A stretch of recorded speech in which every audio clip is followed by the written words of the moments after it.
നമസ്കാരം പ്രിയപ്പെട്ടവരെ, പുതിയ ഒരു വീഡിയോയിലേക്ക് എല്ലാ കൂട്ടുകാർക്കും സ്വാഗതം. ഞാൻ ജനോ ജനാർദ്ദനൻ. രാത്രിയുടെ നിശബ്ദതയിൽ ഞങ്ങളൊരു യാത്ര തുടങ്ങുകയാണ്. മലപ്പുറം ജില്ലയിലെ മൂക്കുതലയിൽ നിന്നും 16 പേരടങ്ങുന്ന ഞങ്ങളുടെ സംഘം ലക്ഷ്യമിടുന്നത് തമിഴ്നാട്ടിലെ പ്രശസ്തമായ പുണ്യക്ഷേത്രങ്ങളാണ്. സമയം പുലർച്ചെ 2 മണി. ഞങ്ങളുടെ ഈ വെളുത്ത ട്രാവലർ മൂക്കുതലയിൽ നിന്നും പുറപ്പെടുകയാണ്. പളനിമല ക്ഷേത്രം, മധുര മീനാക്ഷി ക്ഷേത്രം, രാമേശ്വരം ക്ഷേത്രം, തിരുച്ചെന്തൂർ ക്ഷേത്രം, കന്യാകുമാരി. ഭക്തിയും കാഴ്ചകളും ഒത്തുചേരുന്ന ഒരു വലിയ തീർത്ഥാടനത്തിന്റെ തുടക്കം. നേരം വെളുത്തു തുടങ്ങിയതോടെ കാഴ്ചകൾ മാറിമറിഞ്ഞു. റോഡിന് ഇരുവശവും പച്ചപ്പണിഞ്ഞ തമിഴ് ഗ്രാമങ്ങൾ, വിശാലമായ പാടശേഖരങ്ങളും തെങ്ങിൻ തോപ്പുകളും പിന്നിട്ട് ഞങ്ങൾ മുന്നോട്ട് നീങ്ങി. പളനിയോട് അടുക്കുംതോറും ആകാശത്തിന് താഴെ തല ഉയർത്തി നിൽക്കുന്ന കാറ്റാടി യന്ത്രങ്ങൾ. കാറ്റിന്റെ താളത്തിനൊത്ത് കറങ്ങുന്ന ഈ കൂറ്റൻ യന്ത്രങ്ങൾക്കിടയിലൂടെയുള്ള യാത്ര ഒരു പ്രത്യേക അനുഭവം തന്നെയായിരുന്നു.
ഏകദേശം 4 മണിക്കൂർ നീണ്ട യാത്രയ്ക്കൊടുവിൽ രാവിലെ 6 മണിയോടെ ഞങ്ങൾ പളനി ടൗണിൽ എത്തിച്ചേർന്നു.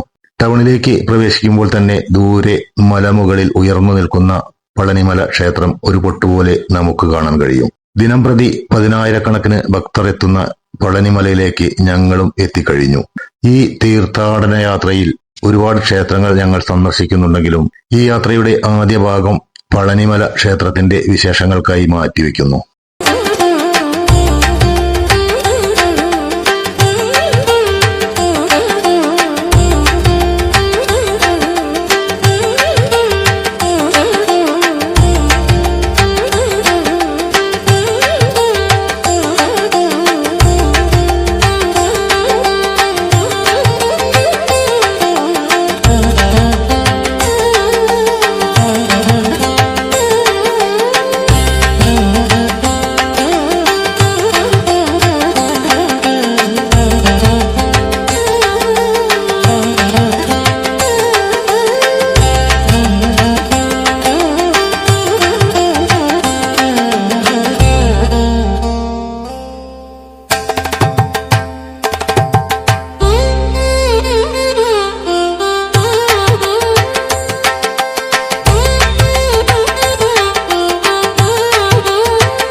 പളനിമല ടൗണിലെത്തിയ ഞങ്ങൾ നേരെ പോയത് പാലാഴിമഠം ഓഫീസിലേക്കാണ്. കേരളത്തിൽ നിന്നെത്തുന്ന ഭൂരിഭാഗം ഭക്തരും പളനിമലയിലെ പ്രധാന വഴിപാടുകൾ ഷീട്ടാക്കുന്നതും അനുബന്ധ കാര്യങ്ങൾ ക്രമീകരിക്കുന്നതും ഇവിടെയാണ്. ഇവിടെ നിന്നും ലഭിക്കുന്ന നിർദ്ദേശങ്ങൾ അനുസരിച്ചാണ് ഭക്തർ മല കയറുന്നത്. മലയുടെ മുകളിൽ എത്തുന്ന ഭക്തരെ സഹായിക്കാൻ ഇവരുടെ ഒരു ഏജന്റ് അവിടെയുണ്ടാകും. വഴിപാടുകൾ തടസ്സമില്ലാതെ നടത്താൻ ഇവരുടെ സഹായം വലിയൊരു ആശ്വാസമാണ്.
മല കയറുന്നതിന് മുൻപ് അടിവാരത്തുള്ള ക്ഷേത്രത്തിൽ ദർശനം നടത്തേണ്ടതുണ്ട്. ഈ ക്ഷേത്ര ദർശനത്തിന് ശേഷമാണ് ഭക്തർ മല കയറി തുടങ്ങുന്നത്.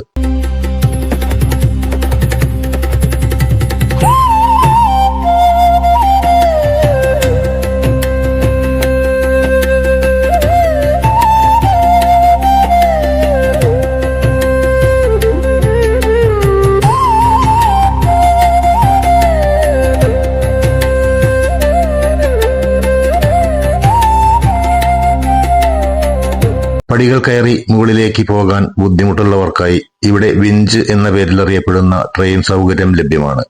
വിവിധ നിരക്കുകളിലുള്ള ടിക്കറ്റുകൾ ഇതിനായി ലഭിക്കും. പ്രായമായവർക്കും കുട്ടികൾക്കും ഇത് വലിയൊരു അനുഗ്രഹമാണ്. ഇനി പറയുന്ന ഒരു കാര്യം പ്രത്യേകം ശ്രദ്ധിക്കുക.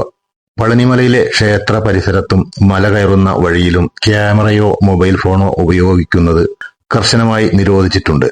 നിയമം ലംഘിച്ചാൽ 2000 രൂപ പിഴ ഒടുക്കേണ്ടി വരും. എന്ന് മാത്രമല്ല, പിടിച്ചെടുക്കുന്ന ഫോണോ ക്യാമറയോ 20 ദിവസത്തിന് ശേഷം മാത്രമേ തിരികെ ലഭിക്കുകയുള്ളൂ.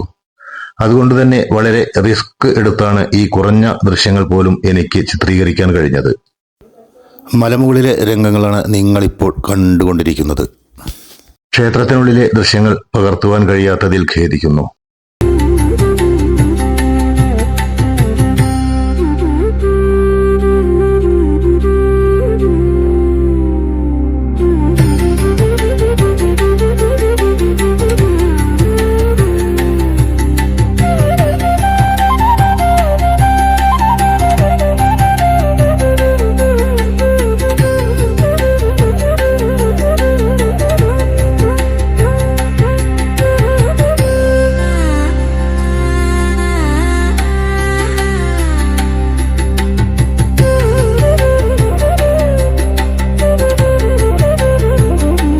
ദർശനം കഴിഞ്ഞ് മനസ്സ് നിറഞ്ഞ ഭക്തിയുമായി ഞങ്ങൾ താഴെ ഇറങ്ങി.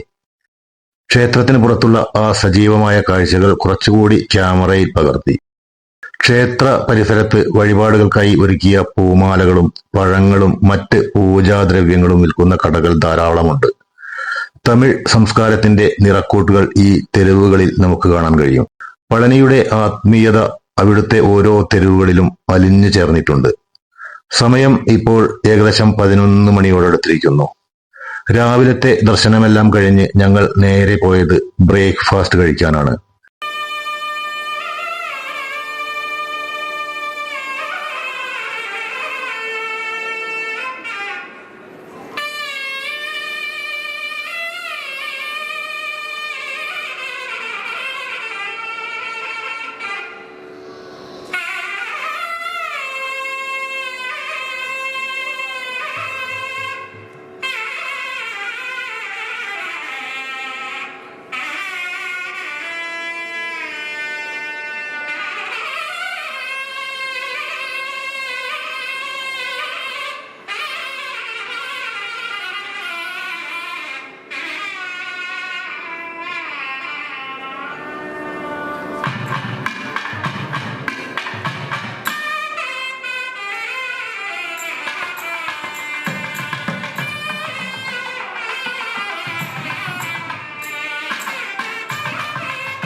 വഴിയരികിൽ കണ്ട ചെറിയൊരു കടയിലേക്കാണ് ബ്രേക്ക്ഫാസ്റ്റ് കഴിക്കാനായി ഞങ്ങൾ കയറി ചെന്നത്.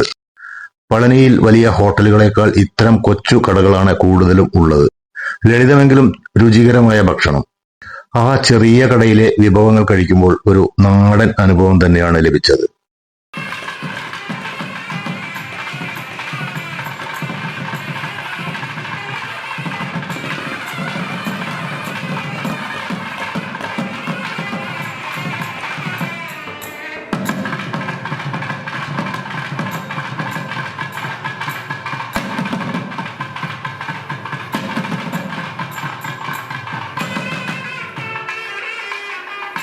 ലളിതമായ ആ ബ്രേക്ക്ഫാസ്റ്റിന് ശേഷം ഞങ്ങൾ പുറത്തിറങ്ങിയപ്പോൾ കണ്ടത് ഭക്തി നിർഭരമായ ഒരു കാഴ്ചയാണ്.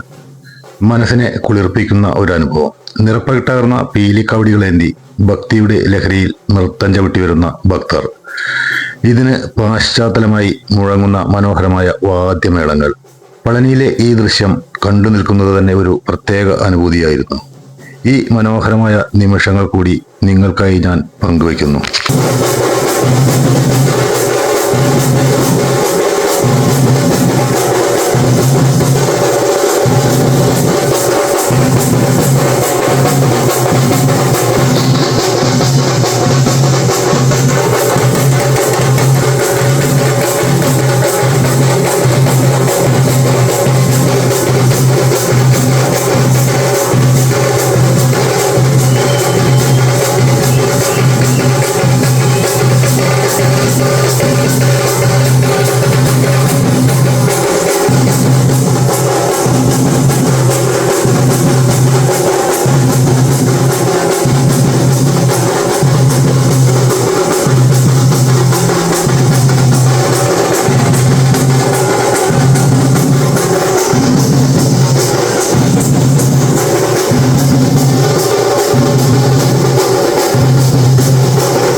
ഞങ്ങളുടെ അടുത്ത ലക്ഷ്യസ്ഥാനം മധുര മീനാക്ഷി ക്ഷേത്രമാണ്. പളനിയിൽ നിന്നും ഏകദേശം 3 മണിക്കൂർ യാത്രയുണ്ട്. പുരാതനവും അതിമനോഹരവുമായ മധുര മീനാക്ഷി ക്ഷേത്രത്തിലേക്കുള്ള യാത്രയുടെയും ക്ഷേത്ര ദർശനത്തിന്റെയും വിശേഷങ്ങൾ അടുത്ത വീഡിയോയിൽ ഉടൻ കാണാവുന്നതാണ്. ഈ വീഡിയോ നിങ്ങൾക്ക് ഇഷ്ടപ്പെട്ടുവെങ്കിൽ തീർച്ചയായും ലൈക്ക് ചെയ്യുക, മറ്റുള്ളവരിലേക്ക് ഷെയർ ചെയ്യുക. മധുര മീനാക്ഷി ക്ഷേത്ര കാഴ്ചകൾ കാണാൻ മറക്കാതെ ഈ ചാനൽ സബ്സ്ക്രൈബ് ചെയ്യുക. അടുത്ത വീഡിയോയുമായി വരുന്നതുവരെ നന്ദി, നമസ്കാരം. ഞാൻ ജനു ജനാർദ്ദനൻ.